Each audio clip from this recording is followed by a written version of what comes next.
ஓம் முருகா போற்றி. ஓம் சரவண பவ. என் அன்பு குழந்தையே, உன்னுடைய எண்ணங்களும் உணர்வுகளும் சிந்தனைகளும் செயல்களும் நம்மை சுற்றி இருக்கும் மனிதர்களுக்கு நல்லது மட்டுமே நினைக்கும், நல்லது மட்டுமே செய்யும் எனில் நீ என்னை தேட வேண்டிய அவசியமே இல்லை. நீ நல்லது செய்வாய் என்றால் நான் உன்னை தேடி நானே வருகிறேன். நீ என்னை தேட வேண்டிய அவசியமே இல்லை. அதனால் எப்போதும் உனக்குள்ளேயும் உன்னிடமும் நல்லது செய்ய வேண்டும் என்ற எண்ணம் உனக்குள்ளே எப்பொழுதும் இருந்து கொண்டே இருக்க வேண்டும். மனதில் தேவையற்ற எண்ணங்களுக்கு எப்பொழுதும் நீ இடம் கொடுக்காதே. உன் எண்ணங்களை என்னிடம் செலுத்திவிட்டு உன் கடமைகளை மட்டும் நீ செய். உன் செயல்களுக்கு நானே பொறுப்பெடுத்துக் கொள்கின்றேன். உன்னுடைய பல பிரச்சனைகளுக்கு உடனடி தீர்வு வேண்டும் என்று என்னிடம் கேட்கின்றாய். அதற்கு நான் ஒரு வழி சொல்லவா? நான் சொல்வதை நீ ஏற்றுக்கொள்வாய் என்று நம்புகிறேன். அதற்கு உடனடி தீர்வு என்றால் மறதிதான். நல்லதோ கெட்டதோ எதுவாக இருந்தாலும் நடந்து முடிந்து விட்டது. அதை அனுபவித்து தீர்த்த பின் அதை நாம் மறந்து விட வேண்டும். எதுவும் நடக்காதது போல இருந்து கொண்டு புதிய ஒன்றை நாம் தேட வேண்டும். அந்த புதிய ஒன்று நம்முடைய ஆனந்தத்திற்கு நம்மை அழைத்து செல்வதாக இருக்க வேண்டியது அவசியம். அதை நீ மறந்துவிடக்கூடாது. நடந்து முடிந்ததை நினைத்து நீ வருத்தப்படவும் கூடாது. நம்மை விட்டு போய்விட்டதே என்று கவலைப்படவும் கூடாது. நிறைய விஷயங்களில் மறதி இல்லாததால் தான் நிம்மதி என்ற உணர்வு நம்மிடம் இல்லாமலே போகின்றது. எதிர்பார்ப்பு என்ற ஒன்று தோன்றி நிம்மதியை குலைக்கின்றது. ஏமாற்றம் என்ற பாதிப்பு நிலை நம்மை திசை திருப்பி நிம்மதி என்ற உணர்வை பறித்து கொள்கின்றது. கோபம், பழிவாங்கும் எண்ணம் போன்றவற்றை அது தானாகவே தூண்டிவிடும். இவற்றையெல்லாம் தவிர்க்க வேண்டுமானால் நான் சொல்வது ஒன்றே ஒன்றுதான். நேற்றைய சூழலை இன்றைக்கு நீ மறந்துவிடு. யதார்த்தத்தில் மட்டுமே வாழ பழகு. அந்த நேரத்தில் மனக்கட்டுப்பாட்டை பிரயோகிக்க நீ கற்க வேண்டும். விஷய பாதிப்புகளை நினைத்து கொண்டிருக்காமல் மனதை கட்டுப்பாட்டுக்குள் வைத்து கொள்ள வேண்டும். நமக்கு பிடிக்காத ஒன்று நடந்தால் உடனே எதிர்ப்பை வெளிக்காட்டும் நிலையை மாற்றிக்கொள்ள வேண்டும். அமைதியாக இரு. அது நமக்கானது அல்ல. நம்மை பற்றி அவர்கள் பேசவில்லை, நம்மை விட்டு அது போகவில்லை என்ற எண்ணத்தில் நீ வந்துவிடு. பழிவாங்குதல் போன்றவற்றை செய்வதை நீ தவிர்க்க வேண்டும். விமர்சனம் செய்வதை விட்டுவிட வேண்டும். இப்படி பல விட வேண்டியவற்றை விட்டால் மட்டுமே உனக்கு வேண்டியது எல்லாம் வரும். வர வேண்டியது என்று காத்திருந்தது எல்லாம் உனக்கு கைக்கு வந்து கிடைக்கும். நமது இந்த செயல்களால் என்ன நன்மை கிடைத்துவிடும் என யோசித்தால் நாம் பிறரை பாதிப்புக்கு ஆளாக்க மாட்டோம். நாமும் பாதிக்கப்பட மாட்டோம். இல்லாவிட்டால் விஷய பாதிப்புகள் நம் மனதை கொந்தளிக்க செய்து ஆனந்தம் என்ற உணர்வை அடியோடு சாய்த்துவிடும். மூன்றாவதாக மனதை வேறு வழிகளில் செலுத்த வேண்டும். நடந்து முடிந்ததையே நாம் நினைத்து கொண்டிருந்தால் நிம்மதி நம்மிடம் எப்போதுமே இருக்காது. நமக்கு கிடைக்கவும் கிடைக்காது. அது ஒரு எட்டா கனியாகவே எப்போதும் இருக்கும். மனதில் நமக்கு தெளிவும் பிறக்காது. எனவே நமது மனதை அந்த விஷயத்திலிருந்து மாற்றிக்கொள்ள வேண்டும் என்றால் நம் மனதை நாம் மாற்றிக்கொள்ள வேண்டும். அதை நாம் மறந்தே விட வேண்டும். என்றாவது ஒரு நாள் போனால் போகட்டும் என நினைக்கத்தான் போகின்றோம். அதை இப்போதே நினைத்து பாருங்களேன். அது நடந்து வெகு காலத்திற்கு பிறகு நினைக்காமல் உடனே நினைத்தால் விளைவு நன்றாக இருக்கும் அல்லவா? வாழ்நாளில் அனுபவங்களை நாள்தோறும் அனுபவித்து கொண்டே வருகின்றோம். அதை நினைவில் வைத்திருந்தால் நல்லது நடக்குமா? அதை அப்படியே விட்டுவிட வேண்டும். இதற்கு நம் மனதை மாற்றுவதே ஒரு சிறந்த வழி, மகத்தான வழி. நான் சொன்ன வழி உனக்கு நன்மையாக இருக்கும் என்று நம்புகிறேன். அதை நிச்சயம் கேட்டு அதன்படி நடப்பாய் என்று நம்புகிறேன். அதன்படி நடந்தால் நிச்சயம் உன் வாழ்வில் பல நிம்மதிகள் உன்னை வந்து சேரும். சந்தோஷங்களும் தானாகவே வரும். நிம்மதிக்கான வழியை நான் காமித்து விட்டேன்.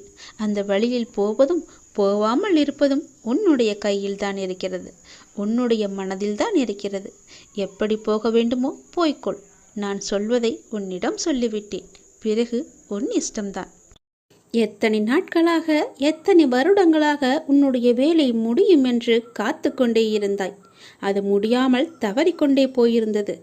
எதற்கு, ஏன் என்று காரணங்களை எல்லாம் கேட்காதே. நான் சொல்கிறேன்.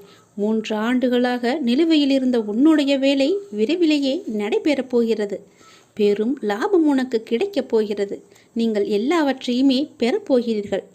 உங்கள் மனதில் நேர்மறை எண்ணங்கள் இருப்பவர்களோடு மட்டுமே நீங்கள் பழக வேண்டும். உங்கள் வாழ்க்கையும் முன்னேறும். நம்மை சுற்றி எப்போதுமே நேர்மறை அதிர்வு இருந்தால் நாம் இயல்பாகவே அதிக முனைப்போடு ஒரு விஷயத்தை செய்வோம். எனவே எதிர்மறை எண்ணத்தோடு ஒரு செயலை செய்பவர்களை எப்போதுமே நீங்கள் பக்கத்தில் வைத்து கொள்ளாதீர்கள். தெரியாது, நடக்காது, முடியாது, கிடைக்காது என சொல்பவர்களை விரட்டி அடித்து விடுங்கள். உங்களை நீங்களே உற்சாகமாக வைத்துக் கொள்ளுங்கள். உற்சாகமாக இருங்கள். சோகத்தை விட்டு விடுங்கள். எப்போதுமே உற்சாகம் கொப்பளிக்க வேலையையும் செய்யுங்கள். இந்த வேலையை செய்ய வேண்டுமே என செய்து முடிக்காமல், இந்த வேலையை நம்மை விட வேறு யாரும் இவ்வளவு சிறப்பாக செய்ய முடியும் என்று நினைத்து செய்யுங்கள். வேறு யாரும் சிறப்பாக செய்ய முடியாது என்பதை மற்றவர்களுக்கு உணர்த்த வேண்டும் என எண்ணி நீங்கள் அந்த வேலையை பாருங்கள். நாம் இங்கு மனித களமேடையில் இறையால் அனுப்பப்பட்ட வேடதாரிகள். கொடுத்த வேடத்தில் அவனால் பணிக்கப்பட்ட வேலைகளை திறம்பட செய்ய வேண்டும். மிக அவசியம் இது. இறை வழங்கிய கடமைகளுக்கு மதிப்பளித்து எவ்வளவு திறம்பட செய்ய முடியுமோ அவ்வளவு திறம்பட செய்யுங்கள். மீண்டும் உங்களுக்கு வாய்ப்பு கிடைக்காது. ஆகவே கிடைத்த வாய்ப்பினை பக்குவமாக பயன்படுத்தி கொள்ளுங்கள். மிகச் சரியாக பயன்படுத்தி கொள்ளுங்கள். மிக ஆழமாக உணருங்கள். உங்களின் உடல் வலிமை, பண வலிமை எல்லாவற்றையுமே தாண்டி மன வலிமை மிக முக்கியம் என்பதை நீங்கள் உணர்ந்து கொள்ளுங்கள். உங்கள் வலிமையை உணர்ந்து செயலாற்றினால் உங்களுடைய வாழ்வு இனிக்கும். வாழ்க்கை தரும் துன்பங்கள் வலிமையானதுதான். ஆனால் மனிதனின் நம்பிக்கை அதைவிட வலிமையானது. தவறேதும் செய்யாமல் தன் மானத்தை சீண்டும் நிலை வந்தால் எவரையும் எங்கேயும் எதிர்த்து நில்லுங்கள். அதில் எந்த ஒரு தவறுமே கிடையாது. தப்பே இல்லை. அழைப்பு வரும் வரை உழைப்பு அவசியம். அவமானத்தின் வழி அழகிய வாழ்க்கைக்கான வழி. அதை பற்றியெல்லாம் பெரிதாக நீங்கள் சிந்திக்க வேண்டாம். அவமானம் நாம் அடைந்து விட்டோமே என்று ஒளிந்து விட வேண்டாம். அழகிய வாழ்க்கைக்கான வழியே அதுதான் என்பதை நீங்கள் மறந்து விடாதீர்கள். நகர்ந்து கொண்டே இருங்கள். ஒவ்வொருடமிருந்தும் ஒரு பாடத்தை நீங்கள் கற்றுக்கொண்டு உங்கள் வாழ்க்கை பாதையில் நீங்கள் பயணித்து பாருங்கள். வெற்றி உங்களுக்கே திரும்பி வரும் என்பதை நீங்கள் மறந்து விடாதீர்கள். எத்தனை நாட்களாக காத்திருந்தாய்? 3 ஆண்டுகளாக காத்து கொண்டிருந்தாய் அல்லவா? அந்த வேலை இப்போது சிறப்பாக நடைபெறப் போகிறது. கவலையின்றி இரு. நீங்கள் யாருக்காவது ஏதாவது கொடுக்க வேண்டுமென்றால் பிரதிபலன் எதிர்பாராமல் தயங்காமல் செய்யுங்கள். உங்களுக்கே தெரியாமல் அது பல வழிகளில் உங்களுக்கே தெரியாமல் திரும்பி வரும். உலகத்தில் ஒருவரே எல்லாவற்றையும் தன் வாழ்நாளில் ஒழுங்குபடுத்திவிட இயலாது. அது தேவையில்லாததும் கூட. மலையை தலையால் முட்டி உடைக்கவும் முடியாது. ஆனால் சிறு பாறையை பெயர்த்தெடுக்க முடியும். சமூகத்தின் நலனை கருத்தில் கொண்டு உங்களால் முடிந்த சிறு சிறு வேலைகளை செய்யுங்கள். மற்றவர்களையும் உத்வேகப்படுத்துங்கள். வேலை என்று எப்போதும் சுற்றி கொண்டு இருக்காமல் இடையிடையே மனதை இனிமையாக வைத்துக் கொள்வது நல்லது. யாரிடம் பேசினால் உங்களுக்கு ஆன்ம திருப்தி கிடைக்கிறதோ அவர்களிடம் நீங்கள் மனம் விட்டு பேசுங்கள். அவர்கள் சொல்லும் வார்த்தைகள் உங்கள் மனதுக்கு தெளிவை தரும், நல்ல தைரியத்தை தரும். அதை நீங்கள் ஏற்றுக்கொள்ளுங்கள். தெளிவாக செய்யுங்கள். எந்த செயல் செய்தாலும் முழுமையான ஆத்மார்த்தமான ஈடுபாட்டுடன் செய்யுங்கள். வேண்டாம் வெறுப்பாக ஒரு வேலையையும் நீங்கள் செய்யாதீர்கள். அப்படி செய்வதை விட அதை செய்யாமல் இருப்பதே மேல். எந்த ஒரு நிறுவனத்தில் வேலை செய்தாலும் செய்யும் வேலையை நீங்கள் காதலியுங்கள். ஈடுபாட்டுடன் கட்டிய வேலை திருப்தியை மட்டுமல்ல, நல்ல அனுபவத்தையும் கொடுக்கும், நல்ல பெயரையும் கொடுக்கும். விளையாடுங்கள். உங்கள் நேர நிர்வாக அட்டவணையில் விளையாட்டிற்கும் இடம் ஒதுக்குங்கள். விளையாட்டிற்கென்று இடம் ஒதுக்கி செயல்பட்டு பாருங்கள். உங்கள் வாழ்வு புத்துணர்ச்சியாக இருக்கும். கோவிலுக்கு செல்வதை விட கால்பந்து விளையாடுவது மேலானது என விவேகானந்தரே கூறியிருக்கிறார் தெரியுமா? விளையாட்டு உடலுக்கு மட்டுமல்ல, மனதிற்கும் உற்சாகம் தரும். பிறரையும் நீங்கள் கவனியுங்கள். உங்கள் விருப்பங்களையும் தேவைகளையும் மட்டுமே சிந்தித்து கொண்டு இருக்காதீர்கள். உங்கள் மனதிற்கு சிறிது நேரம் இளைப்பாறுதல் தாருங்கள். உங்கள் மனதை சிறிது நேரம் ஓய்வெடுக்கச் செல்லுங்கள். எப்பொழுதும் அந்த மனதிற்குள்ளே போட்டு உலர்த்தி கொண்டே இருக்காதீர்கள். அது மன உளைச்சலில் கொண்டு போய் வந்துவிடும். நமது விருப்பு வெறுப்புகளுக்கு எல்லையே கிடையாது. சுற்றி இருப்பவர்களையும் நீங்கள் கொஞ்சம் கவனியுங்கள். யாருக்கேனும் உதவி தேவைப்பட்டால் எந்த ஒரு பிரதிபலனும் எதிர்பாராமல் தயங்காமல் செய்யுங்கள். அது உங்களுக்கே தெரியாமல் பல வழிகளில் உங்களை வந்து சேரும். உங்களை மட்டுமல்ல, வருங்காலத்தில் உங்கள் குழந்தைகளுக்கும் வரும். ஜென்மம் ஜென்மமாகவே அது பலவித நன்மைகளை கொண்டு வரும். எந்த ஒரு எதிர்பார்ப்பும் இல்லாமல் நீங்கள் செய்யும் நன்மை நிச்சயமாகவே உங்களுக்கு கை கொடுக்கும். ஆபத்து காலத்தில் உங்களுக்கு அது உதவும். பாபாவின் அறிவுரை என்பது மிகவுமே ஆழமானது, அழகானது, அற்புதமானது. அந்த அறிவுரையை ஏற்று அதன்படி நாம் செயல்பட்டுமே என்றால் அவரின் வழியிலேயே நாம் எளிதாக எல்லாவற்றையுமே கடந்து வாழ்ந்து விடலாம். எனக்காக கொஞ்சம் நேரம் ஒதுக்கி இதை கேள். உன்னை பற்றி நான் முழுமையாக சொல்கிறேன். உன்னுடைய மனநிலை எப்படி இப்போது இருக்கிறது என்று நான் சொல்கிறேன். முழுமையாக எனக்காக நேரம் ஒதுக்கி கவனமாக கேள். நீ எங்கிருந்தாலும் நான் உன்னுடன் இருப்பேன். உன்னுடன் மட்டும்தான் இருப்பேன். நீ இப்போது எந்த நிலையில் இருக்கிறாய் தெரியுமா? இன்ப நிலை நீங்கி துன்ப சுமையை நீ சுமந்து கொண்டிருக்கிறாயே.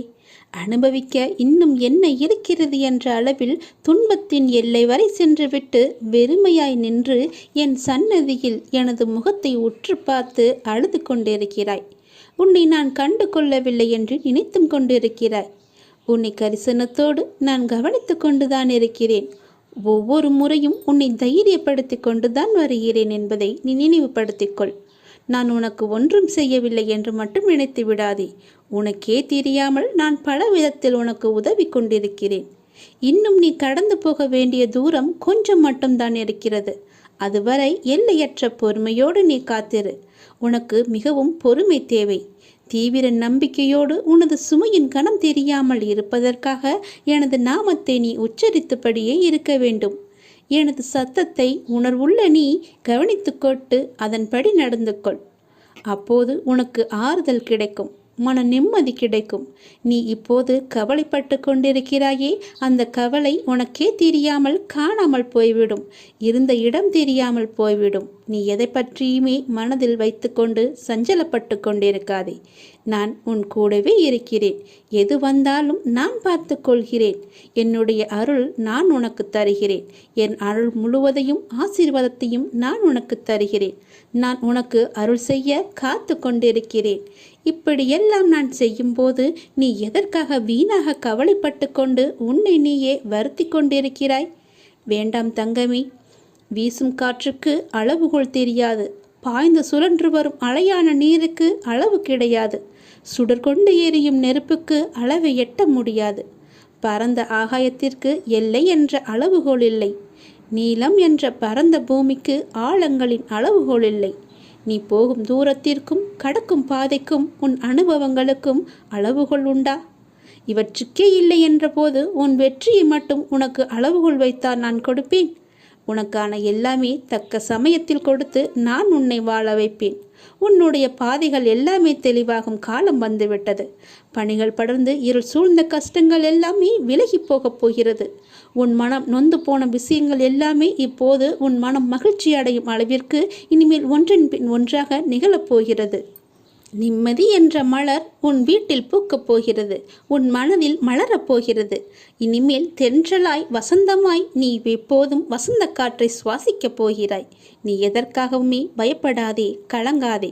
உன்னில் வெற்றி என்ற தீபத்தை நான் ஏற்றி காமிக்கிறேன். அகிலத்தின் ரூபமாய் நான் எப்போதுமே உனக்கு துணையாக இருப்பேன். இது நிச்சயமாகவே நடக்கும். எதை பற்றியுமே கவலைப்படாதே. இன்றைய இப்போதைய சூழ்நிலையை வைத்து எதிர்காலத்தை நீ தீர்மானித்து விடாதே. எல்லாவற்றையுமே நானே பார்த்து கொள்கிறேன். உன் அப்பா நான் இருக்கும்போது எதற்குமே நீ கவலைப்படாதே.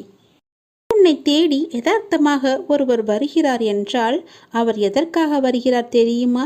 இந்த இடத்திற்கு போனால் கிடைக்கும் என்ற நம்பிக்கையோடு தான் வருகிறார். உன்னால் கொடுக்க முடியும் என்ற நம்பிக்கையோடு தான் வருகிறார். அவருக்கு இருக்கும் நம்பிக்கை உனக்கு இல்லையா?